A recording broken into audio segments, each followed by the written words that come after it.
Gen Z is screwed. We've always been saying that. They're cooked. And, we're gonna take some shots at the boomers today. You really don't know how easy they had it. I didn't even think about how easy they had it until I saw this post online circulating. It was like, we'll do a little mental exercise. Okay, we're gonna paint the picture. And a lot of them are great people. Don't get me wrong. Some of them are not at all. But we're gonna paint the picture. So you were born right after the war. You didn't have to go to the war. You were born right after World War II. Yeah, that's right. You come up in an era which was fairly prosperous, okay? Things are fairly cheap. You have milkmen coming in, delivering milk to your house. You have bread dudes coming by and dropping bread off at your house every single day. It's just a fact of life. You might have just gotten a TV. You're a little kid. You like playing cowboys and Indians. Then you slowly turn into an adult. Figure you're going to get some sort of job or something. They hire you with no credential, blockade, or prerequisites. Did you even finish high school? Maybe you did. Maybe you didn't. It doesn't matter. You save up, say you're in your 20s. How much was a new car back then? So you save up to get a new car. You know how much it's costing you to get one of those muscle cars? I looked it up, like a Chevelle. My dad had one back in the day. $3,000 for the price of the base model, okay? How much is the SS? Maybe a little bit more. Oh, it says the base price is actually $2,800.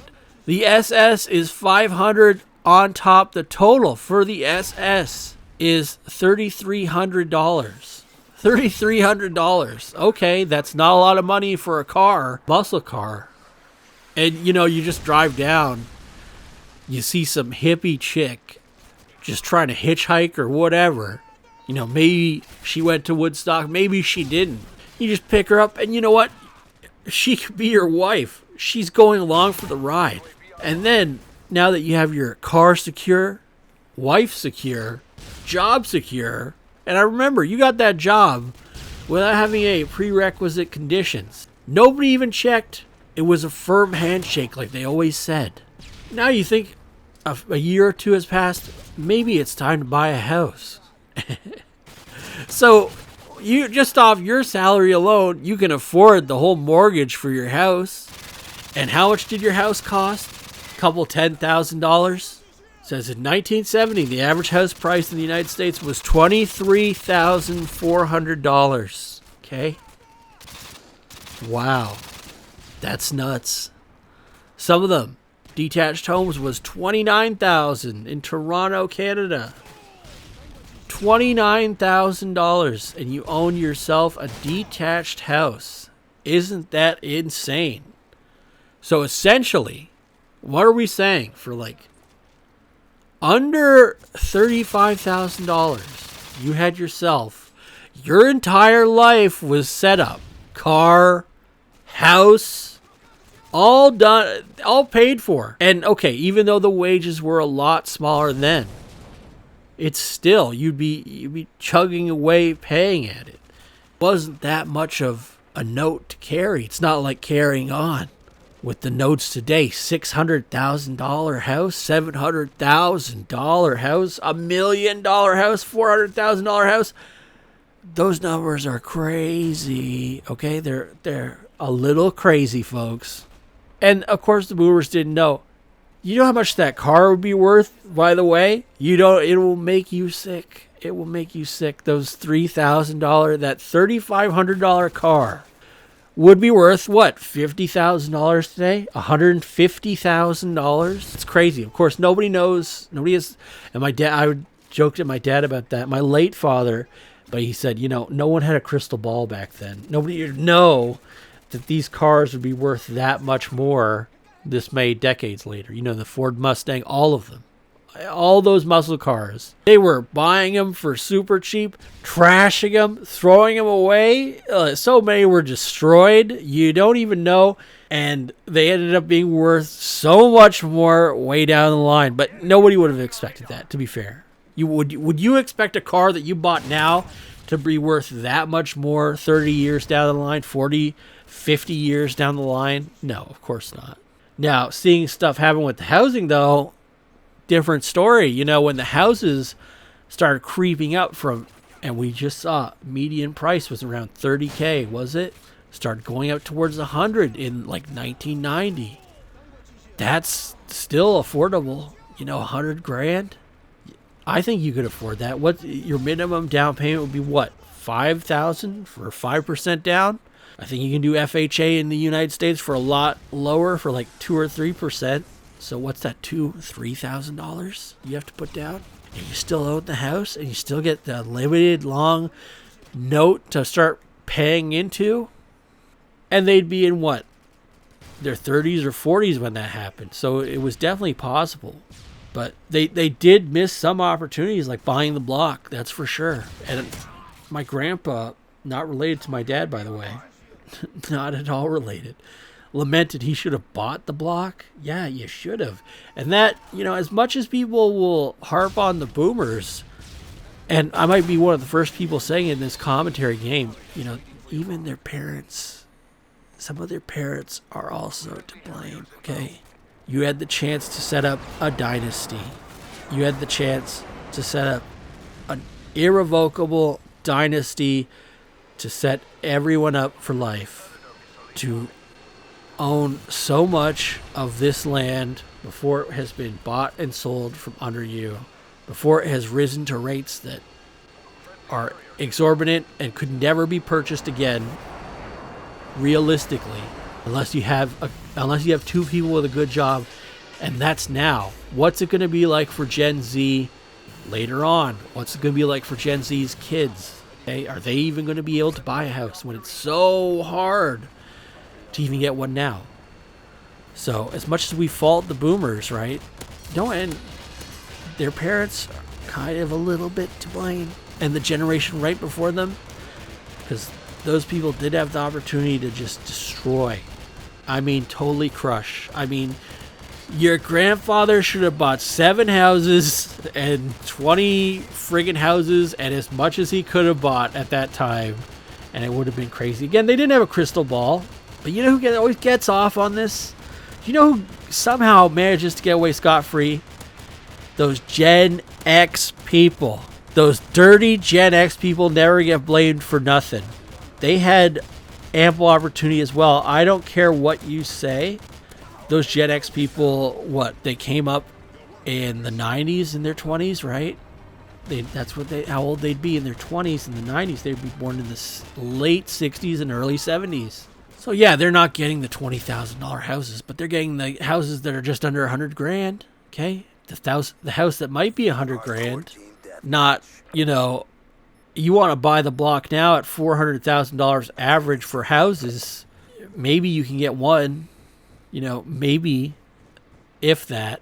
And if it doesn't go up crazy, which it has for the past 5 years, to rates that you couldn't even fathom. Okay, you look at the basis of sort of the Western world. If you look at Australia, the median house prices there are around $1 million. Okay, how the hell are they even affording that? How are young people ever being able to afford it? Well, I guess they can inherit it, maybe. And then at that point, they can never cash out because you'd never be able to buy a new one. So it has to be a constantly forwarded thing through the generations. Canada is a total, you don't even want to know. I'm not even going to get into that. It's a scam. The Canada real estate thing is the biggest scam ever perpetuated on the people of Canada. Because so much of that land is Crown owned. It's publicly owned land by the Crown, Corporation of Canada, actually the Crown to the King of England, technically. None of it's developed. And you don't even have to go that far out of the cities to develop the land, because there's a bunch of land that is sectioned off for non-development that could be redeveloped and would totally alleviate the housing crisis in Canada. But it would totally pull the rug out. Now, millennials, millennials did have a chance. They had a slight chance, okay? Your millennial people were screwed in that they were in university. I was in university when the housing crisis happened. Okay, a lot of them, and the older ones maybe graduated right when that happened, so they couldn't. When that happened, people were not really getting jobs. They were totally screwed. But if you could get a job, if you had a job or you had money, you could pick up houses like they were back in the 70s at some places. My dad picked up one.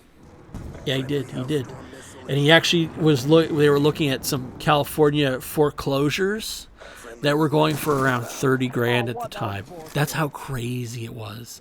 But that's the thing. You think an older generation too would have told you, hey, this is probably a once in a lifetime opportunity. We've never seen this stuff happen before. You need to wake up. If I had to do it again and in the same timeline, I would have dropped out of school right then and there. Dropped out, tried to get whatever fast paying money with the most amount of money job that I could. I think I'd have to go in sales or something, just grind it out, and then just buy up as much as I could. Because that was another rare instance of dynasty building potential that could happen. And hey, it could happen again.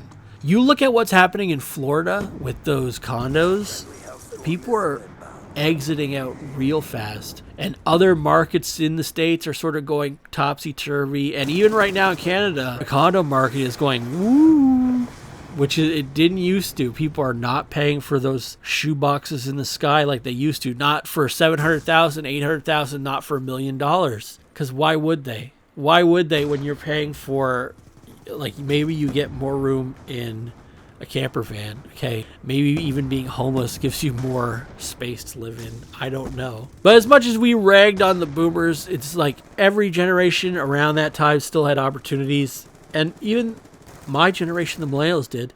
But we got screwed pretty big too. Don't get us wrong. A lot of us didn't see this crazy thing happening when it happened. So we got rug pulled on that. And a lot of us are in with you, Gen Z. But for Gen Z, man, I don't know how they're going to do it, what's going to happen. It really needs to crash, not like, 5, 10%, 20, 30%. I think it needs to crash, like 100? Would 100% be good? How about 70%? Okay, how something like that? Maybe. We'll see. They had it a lot easier. Maybe they had like worse teachers. Sure they did. They had like, getting beaten punishment. That's what they had. 100% they did. Those teachers back then would take the ruler and would hit them. That's what they were growing up with. So they were actually abused from the start. Still doesn't negate the fact that they had a little easier run. Well, a lot easier run. Probably the last great, easiest run out of everyone. But so did those Gen Xers, they're nothing to sneeze at either. Even though they were ineffective as a generation, they had some good opportunities too. A lot good of opportunities, especially for them. Say boom booms aren't so technologically inclined, and they aren't, right? Computers and stuff. But, as a 20-something Gen Xer, you'd be like, what's this new thing? It's called the internet. What's this new thing? It's called a computer. Maybe I should, maybe it's going to totally change the whole world at the time. And since then, there have been plenty of opportunities as well. A big opportunity I missed as a millennial was Bitcoin. We're not even talking about regrets, but someone told me about Bitcoin in college in 2012. And I was like, no, that's the biggest scam I ever heard. Yep, well, it's $120,000 today for one coin. Evidently, my friend who told me that ended up completely losing all their coins too. I guess the whole history of Bitcoin was that Bitcoin had split into two different types at some point, apparently. And then there were a whole bunch of scams on getting out of it. So when people tried to cash out, when it was at highs and they had lots of Bitcoin, well, they put it in one website that wasn't reputable. And that website's like, yeah, good luck. Thanks for the Bitcoin. See ya. Disappears with all of it. And that happened to, many, many people in that space, especially early people. And that dude was one of them. And he lost a lot on that. But that's something I kicked myself in the back and in the head for. I'm like, geez, I was told about this. I dismissed it. I've had people bring it up to me. When I get ice cream at Baskin Robbins, the girl was like, my boyfriend loves Bitcoin. I was like, when we get him out of the picture, don't worry about any of this. And I was like, no, it sounds like a scam there. Wow, I should have listened. I should, make my ice cream. I want to talk to your boyfriend about this Bitcoin stuff. I remember later that year, it went to $20,000. I was like, oh, it wasn't a scam. But then it went back down, and I was like, nah, it was a scam. So really, it was never meant to be. I'm just saying there's lots of opportunities everywhere for every generation, even though Gen Z is totally cooked. And the boomers had a lot of them. And Gen X had a lot, and millennials had some. But what's there for Gen Z? And some of these future opportunities, and maybe I'll cover that in a future video, you can't even get into. Okay, some of them you cannot even buy into. Some of the come-ups that would set you for life, okay, money-wise, monetarily, you can't get into that party, even though it would make complete sense. Should I just talk about it? You want me to talk about it now quickly? Okay, quantum computing. Okay?